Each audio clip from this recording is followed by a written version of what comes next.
Does your dog smell even after he or she has had a bath? There could be a medical reason for that. Let's bark about it.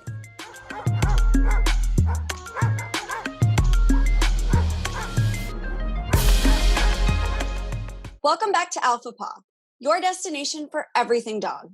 I'm Bernie Zilio, and I'm on a mission to answer every doggone question you have ever had about your fur babies. And today, we're talking about why they might not be smelling like roses lately.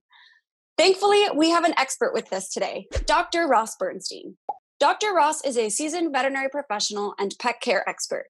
He earned his doctorate degree in veterinary medicine at UC Davis School of Veterinary Medicine, and his work has been featured in several industry-leading publications, including the Journal of Veterinary Surgery. He is our go-to vet for everything we want and need to know about our fur babies. So welcome back to Alpha Paw, Dr. Ross. Hey, Bernie. How you doing? Good. How are you? I'm good, thanks. Good. Okay. So today's topic, why our dogs smell. Now, I love every dog and every dog smell because I'm a weirdo like that. But it is important to know that certain smells can be indicative of something that's going on. You know, we're supposed to be bathing our dogs regularly, taking them to the groomer, all of that.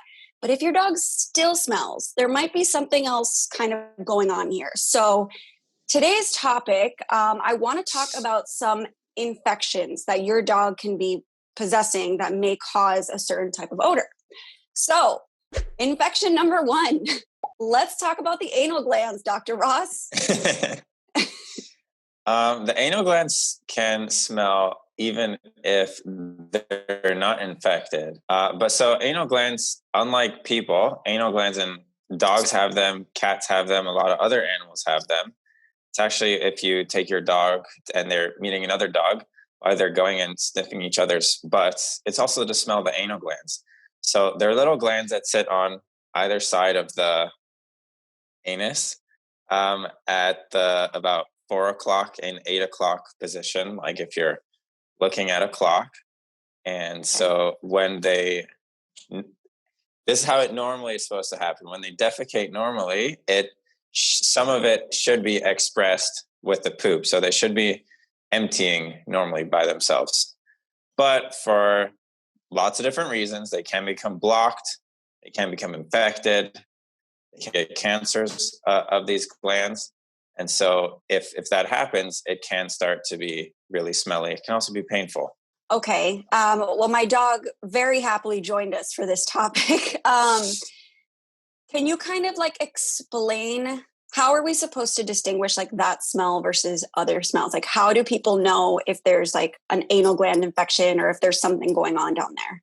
Probably the most telltale sign is that your dog is going to be scooting, where they kind of rub their butt on the floor and then pull themselves forward on their front paws. So that's probably one of the most common signs. They can be licking the area a lot. It can be red and inflamed. If you're a very, very observant, you can look back there and see that it's very swollen and inflamed, and it can be painful even if you touch around there or touch the base of their tail. And then if it smells really bad too, that's possibly another sign. Okay, I don't want to start getting into the smell, but it can be all sorts of things. And if it actually has an infection, you would have the anal gland smell and the bacteria smell. So basically, if your dog reeks, take him or her to the vet. Is that what I'm hearing? Yeah. I mean, if giving them a bath and doing the things that you can do, yeah, could definitely be something else going on. Okay. And I really hate to say this, but in case it helps somebody out there, it's like a very pungent, like fish smell, and it's horrible. But when I tell you, you will know it's the anal glands. You will know. So the next infection I want to talk to you about, Dr. Ross, is yeast infections. Apparently those have a smell. I don't know that I know what the smell is, but could you tell us a little bit about that? Yeast infections, yeast is a type of fungus. It can theoretically happen anywhere on the body, but yeast likes moisture, they like warmth, and a really common place that dogs get yeast infections is in their ears. It can happen for a couple of different reasons. Some dogs, just their ears, their conformation is they hang down, they trap in water and moisture. Some other breeds, like Cocker Spaniels or just the Spaniels in general, they have extra ceruminous glands or apocrine glands in their ears that secrete more material that can help trap in water and moisture and create a little microenvironment that is just very increases your chance of having a nice environment to grow yeast. And so if you're noticing an odor and a pungent smell and your dog is flapping their ears, scratching their head, and it smells yeasty, then they could definitely have a yeast infection in their ears. Now, this is going to sound kind of gross, but I was also reading that yeast infections can happen like in between like the paw pads. Is that the same kind of yeast infection? Probably. There are different kinds of yeast, but depending on, the yeast infection can happen theoretically anywhere around the body. So if they are licking their paws a lot, that can be some moisture that the yeast can have, and especially if they start breaking, if them licking or even them scratching their ears is kind of the same thing. It breaks down the skin barrier, opens it up, and allows a good place for the yeast to colonize. It's actually called, the medical word for that is Malassezia dermatitis. So Malassezia is the yeast, dermatitis is on the skin. Okay, last question about yeast infections. I can't be the only person who's obsessed with my dog's paw smell. I think they smell like Fritos, and I love it. Fritos. And I can't get enough of it. Yes, I promise you, go sniff your dog's paws. They smell like Fritos or like any kind of corn chip, and I'm obsessed with it. And unfortunately, I think that's do they taste good too? Smelling. No, I am not eating my dog's paws. But is that yeast? Like, am I really as gross as? Probably not. Oh. No. Oh, good. Okay. I don't know. I'm not there smelling your dog's paws, but typically it's not going to be something that you keep wanting to smell. It's malodorous. You're not going to want to smell it. I mean, maybe there's some people out there that enjoy the smell of yeast, but in general, I'd say it doesn't smell good. And if your dog's, I mean, if they're licking their paws constantly, then they might have a yeast infection. If they're just doing their normal thing, then they might not have a yeast infection. They can get it developing around the nail beds. That's called paronychia. But generally, sometimes you can treat those with some wipes, some allergy medications, and an e-collar too, just so that they stop licking at it and making it worse. Kind of like if we had a mosquito bite, we scratch it. Mm-hmm. Feels good, but it makes it worse. Okay.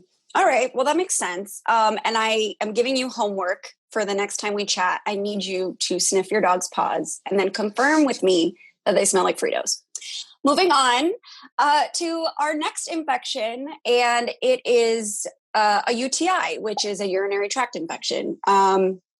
I can personally say I have never experienced a dog having a UTI, so I wouldn't know what to look out for. But what kind of smell would that give off?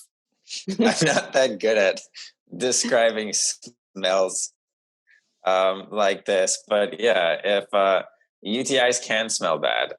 If they're urinating in the house and you notice the pee has a very strong smell and it's as a foul odor, they certainly could have a UTI. So that together with urinating in the house, having an increased frequency of urination. So like if they're peeing every 10 minutes, if they're straining to urinate, if there's blood in the pee, if they're licking down in that area a lot, that could definitely, those are all signs that they could have a UTI or even something else in their urinary system, like urinary stones. But foul smelling urine is typical of a UTI. If it's not foul smelling, doesn't mean they don't have a UTI. But there's thousands of different bacteria that can cause a UTI, so each one might have a little bit of a different smell. Okay. Well, this has been very helpful. So essentially, if your dog smells in any type of abnormal way after bathing and grooming, definitely consult with your vet to see what's going on. Now, I know we mentioned only a few today, but these are kind of the rather more like innocuous, treatable types of smells that can happen, or types of infections that can happen if your dog is smelling. But I do want to talk to you about some of the more serious issues that can happen. But we don't have time for that today. So if you guys want to stick around for part 2, be sure you subscribe so you don't miss a single doggone episode, including that one. We'll see you guys next time. Come here. Oh my God. Like in there, smell like the bottom. He's like, what are you doing? What an angel. They very well could smell like Fritos, but like I said, my sense of smell is not perfect.